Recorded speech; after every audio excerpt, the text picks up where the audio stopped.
Good morning, friends. Good afternoon or good evening. Welcome you all in Bhande Sir's Academy. This is Professor Ashish Bhande, and you are watching Bhande Sir's Academy YouTube channel. तो बच्चों आज हम लोग जो chapter शुरू कर रहे हैं उसका नाम है mechanical properties of fluid and this is an very important chapter as far as the 12 is concern. This is second chapter और इस चैप्टर को हम लोग काफी इंटरेस्टिंग तरीके से समझने का प्रयास करेंगे. तो देखिए मैकेनिकल प्रॉपर्टीज ऑफ फ्लूइड को समझने के लिए बेसिक रिक्वायरमेंट यही है कि आपको एटमॉस्फेरिक प्रेशर, बाइंड फोर्सेस वगैरह वगैरह ये सारी चीजें समझ में आनी चाहिए. देखिए मैकेनिकल प्रॉपर्टीज ऑफ फ्लूइड को जब समझते हैं तो उसके पहले हम लोग कुछ दो तीन चीजें समझ लेते हैं. मान लीजिए बच्चों मैं यहां पे खड़ा हूं तो ये जो रूम है ये पूरा हवा से भरा हुआ है, यानी कि वहीं से तो हम ऑक्सीजन भी ले रहे हैं, यानी कि हवा मेरे शरीर के ऊपर भी है, आपके शरीर के ऊपर भी है, ये टेबल है इस बोर्ड के ऊपर भी है, यानी कि ये जो हवा पूरी भरी हुई है ये हवा अपना प्रेशर इन सभी चीजों के ऊपर डाल रही है. तो यूनिट एरिया पे जो हवा होती है वो जो प्रेशर एक्सर्ट करती है उस प्रेशर को हम लोग कहते हैं एटमॉस्फेरिक प्रेशर.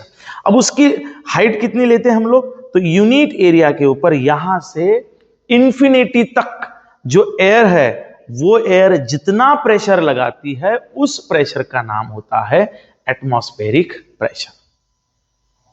दूसरा आपने ऑब्जर्व किया होगा स्विमर जैसे जैसे जैसे जैसे वो पानी के भीतर जाता है यानी कि पानी के अंदर जाता है वो ज्यादा प्रेशर फील करता है. उसका भी रीजन जो है इस चैप्टर के अंदर हम लोग देखने वाले हैं. तो सबसे पहले हम लोग समझते हैं बेटा फ्लूइड को. What is fluid? फ्लूइड क्या है? हर वो चीज जो एक जगह से दूसरी जगह पे फ्लो होती है उसे फ्लूइड ये कहते हैं. अब तक हमारे दिमाग में फ्लूइड का डेफिनेशन बहुत साधारण था और वह ये था कि लिक्विड जो है पानी ये जो फ्लो होता है इसे ही हम लोग फ्लूइड मान करके चलते थे. लेकिन आपको बता दूं फ्लूइड के तीन प्रकार है. एक है लिक्विड, दूसरा है गैसेस, तीसरा है प्लाज्मा. यानी कि fluid has three phases of matter. One is liquid, another is gases and third one is plasma. Next fluid की खासियत यह है कि इट डिफॉर्म्स कंटिन्यूअसली. आप यदि फ्लूइड को अच्छे से समझते हो तो फ्लूइड जो है वो कंटिन्यूअस डिफॉर्म होता है and it doesn't oppose its change. Example मान लीजिए आपने लिक्विड यानी कि पानी, हम लोग एग्जाम्पल लेंगे वाटर का. वाटर को यदि आपने ग्लास में लिया तो उस वाटर का शेप किसके जैसा हो गया? ग्लास के जैसा. अब उसी वाटर को आपने बोतल में डाला तो बोतल के जैसा हो गया, उस ग्लास में डाला ग्लास के जैसा, फिर पेट में डाला पेट के जैसा. यानी कि वो कंटिन्यूअस अपने आप को डिफॉर्म करता है, अपना शेप चेंज करता है. नेक्स्ट है shear modulus is zero, that is fluids are substance which cannot resist any shear force applied to them. Water, toothpaste etc. are some common example of fluid. molten lava is also the fluid. shear modulus जो है वो zero है, यानी कि आपने ऊपर से force लगाया तो सिर्फ ऊपर की लेयर को नहीं लगेगा, तो कंप्लीट लगेगा. उसके बाद में है pressure. Fluid flows under the force of pressure gradient. Yes, fluid जो फ्लो होता है वो प्रेशर की वजह से ही फ्लो होता है, यानी कि जहां पे प्रेशर का डिफरेंस होगा वहीं पे फ्लूइड फ्लो होगा. उसके बाद में फ्लूइड का एक प्रकार है इनकॉम्प्रेसिबल फ्लूइड. फ्लूइड जो होता है वो इनकॉम्प्रेसिबल ही होता है, यानी कि if we compress the fluid, fluid does not change its volume.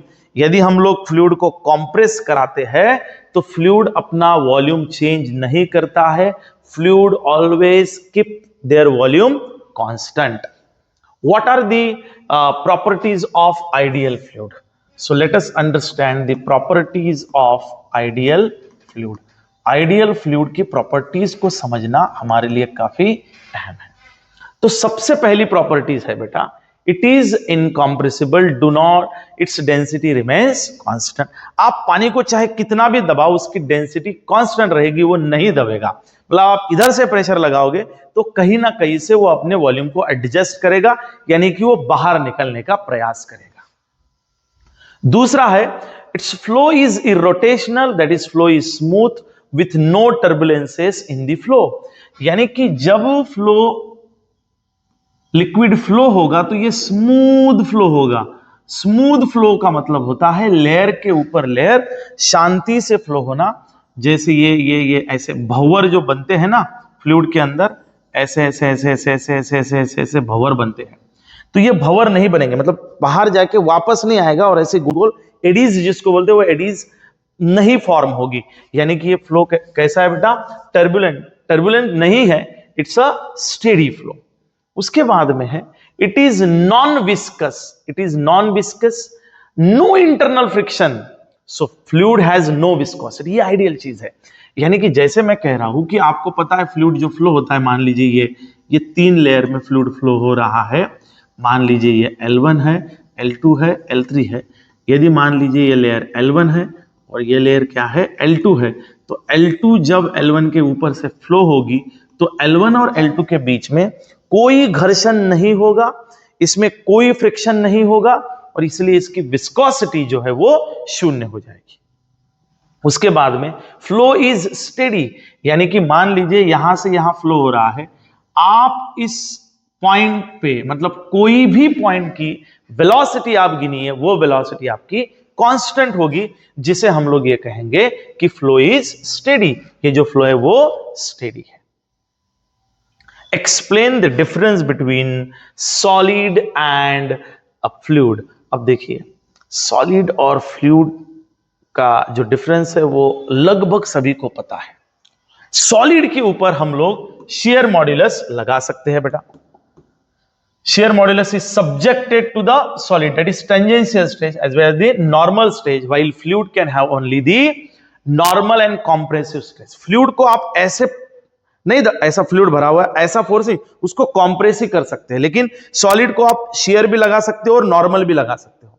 Fluid के ऊपर शेयर नहीं लगेगा, सिर्फ कॉम्प्रेस लगेगा। यानी कि फ्लूइड, मान लीजिए फ्लूइड भरा, आपने ऐसा फ्लो दिया तो ऊपर की फ्लूइड की लेयर सामने नहीं जाएगी, वो फ्लूइड पे पॉसिबल नहीं है, वो सॉलिड पे पॉसिबल है। तो ये यहां पे सॉलिड में जो है वो शेयर स्ट्रेस दोनों ओर से पॉसिबल है, इधर दोनों ओर से पॉसिबल नहीं है। Solid oppose the shear stress either by developing the restoring force. Deformation are reversible, they are required to certain initial stress before they may deform start। तो ये हम लोगों को वैसे ही पता है कि जैसे लिक्विड के अंदर डिफॉर्मेशन कंटिन्यूअस होता है, वैसे सॉलिड डिफॉर्मेशन अलाउ नहीं करता है। ये अभी हमारे डिस्कशन का हिस्सा नहीं है। हम लोग अभी पहले फ्लूइड को अच्छे से समझ लेते हैं। फ्लूइड की प्रॉपर्टीज क्या है? पहली है it does not oppose the deformation, that is it gets permanently deform. It has ability to flow, वो एक जगह से दूसरी जगह फ्लो हो सकता है। It has ability to take the shape of the any container. मैंने अभी शुरुआत में बताया कि आप फ्लूइड को कहीं पे भी डाल दो तो वो फ्लूइड जो है वो अपना उस चीज का शेप अपने आप में ले लेगा। चलिए अब हम लोग समझते हैं सबसे पहले प्रेशर को। तो देखिए बेटा हमारा अभी का टॉपिक है प्रेशर।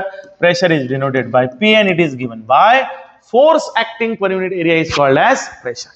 मैंने फिजिक्स 1 को 14 फॉर्मूलेज में पूरा का पूरा कंप्रेस किया हुआ है और 14 फॉर्मूलेज को याद रखिए। कोई फॉर्मूला याद रखने की जरूरत नहीं, उसका कोई भी यूनिट याद रखने की जरूरत नहीं, वो डायरेक्ट आपको आ जाएगा। देखो बेटा प्रेशर दिया हुआ है force upon area, force acting per unit area. इसको गंभीरता से समझते हैं। प्रेशर एंड एरिया क्या है? इनवर्सली प्रोपोर्शनल, यानी कि एरिया घटाओ प्रेशर बढ़ाओ, तो एरिया घटा तो प्रेशर बढ़ेगा। अब इसका example day to day life में लीजिए। नाइफ का, चाकू आपने देखा है, चाकू का जो काटने वाला जो हिस्सा होता है वो धारदार होता है, यानी कि उसका एरिया हम रिड्यूस करते हैं। आता चाकूला धार लावणे म्हणजे काय? तर त्याचा एरिया कमी करायचा। आता त्याचा एरिया कमी करणे म्हणजेच काय? तर त्याचा प्रेशर वाढवणे। जर आपण चाकूचा एरिया कमी केला तर त्याचं प्रेशर काय होतं? ऑटोमॅटिक वाढतं। In order to increase the pressure we need to decrease their area. तो एरिया का घटाना वो प्रेशर को बढ़ाने के बराबर होता है, वही कारण होता है। अब इसका यूनिट देखते हैं हम लोग। What is the unit of the force? It is a newton. And what is the unit of the area? Metre square. तो pressure is given by newton per metre square and it is given by force acting per unit area.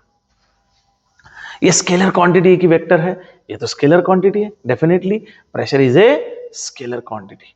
चलिए अब हम लोग सबसे पहले expression derive करेंगे कि liquid के अंदर जाने के बाद वो लिक्विड कितना प्रेशर एक्सर्ट करता है। चलिए तो बेटा है हमारा एक्सप्रेशन है, we derive an expression for the pressure exerted by the liquid column, on which factor does it pressure of the liquid column depend. चलिए देखो बेटा, हम लोगों को निकालना है pressure exerted by a liquid column. Pressure exerted by a liquid column.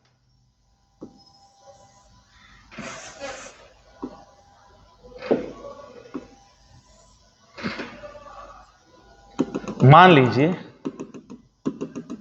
This container consist of A fluid, ये जो कंटेनर है ये कंटेनर फ्लूइड से बना हुआ है, and we consider this is the liquid column inside a container.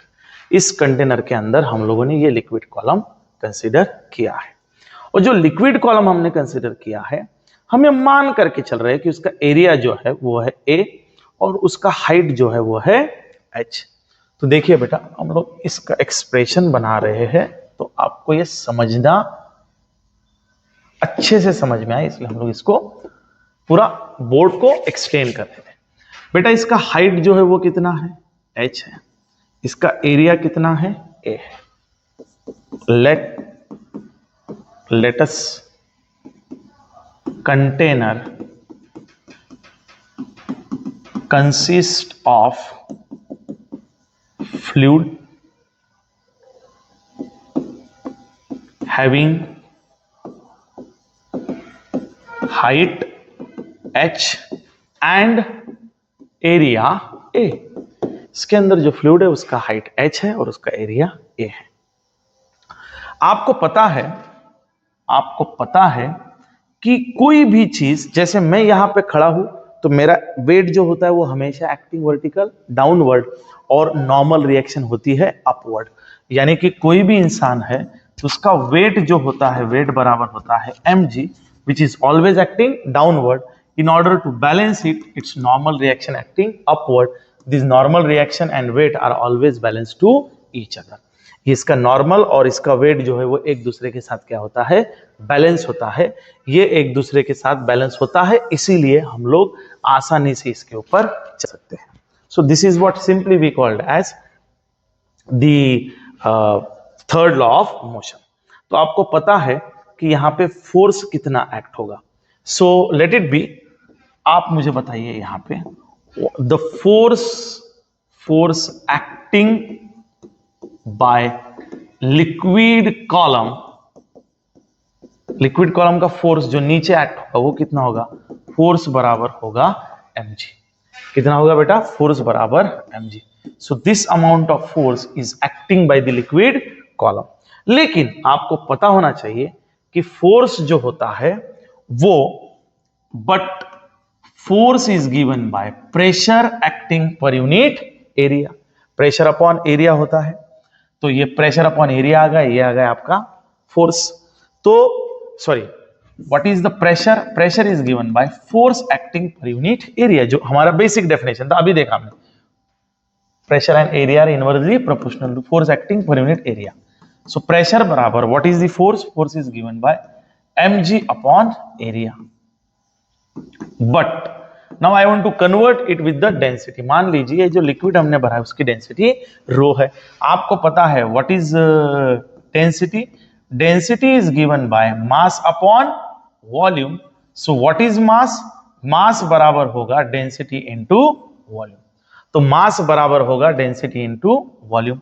तो मैं यहां पे ले रहा हूं P बरोबर मास की जगह पे डाल रहा हूं density into volume into acceleration due to gravity upon area A। अब देखिए आपको पता है what is pressure is equals to density, what is volume, length into width into height, and what is G acceleration due to gravity, what is area, length into width. So मैं इस length को length के साथ, width को width के साथ cancel कर रहा हूं, तो प्रेशर बरोबर rho into H into G, and this is what the required expression. तो यदि आपको ये एक्सप्रेशन चाहिए कि किसी भी कंटेनर के अंदर what amount of pressure is exerted, so it is given by rho into h into g. यानी कि pressure is directly proportional to rho, that is density, pressure is directly proportional to height, and pressure is directly proportional to acceleration due to gravity. यानी कि इसको यदि हमें बहुत आसान तरीके से समझना है तो यदि इस लिक्विड कॉलम की हाइट बढ़ती है तो प्रेशर बढ़ता है, इसकी डेंसिटी बढ़ती है तो प्रेशर बढ़ता है, और इसका जी बढ़ता है तो प्रेशर बढ़ता है। लेकिन जी जो है वो एक्सेलरेशन ड्यू टू ग्रेविटी है और वो है कांस्टेंट 9.8 मीटर पर सेकेंड स्क्वायर, तो वो कभी भी नहीं बढ़ेगा। इसलिए आपको यह समझना जरूरी है कि pressure is directly proportional to height and density. ये शुरुआत का वीडियो था इसलिए मैंने छोटा सा बनाया है। आई होप कि आपको ये पूरा का पूरा समझ में आया होगा। तो फ्रेंड्स, इसकी भी सीरीज कंटिन्यू रहेगी, आप ऐसे ही वीडियोस देखते जाइए, चैनल को सब्सक्राइब कीजिए एंड डू नॉट फॉरगेट कि भांडेसर्स एकेडमी में ऑफलाइन क्लासेस बहुत अच्छे से चल रहे हैं। If you are interested you can join. Thank you very much.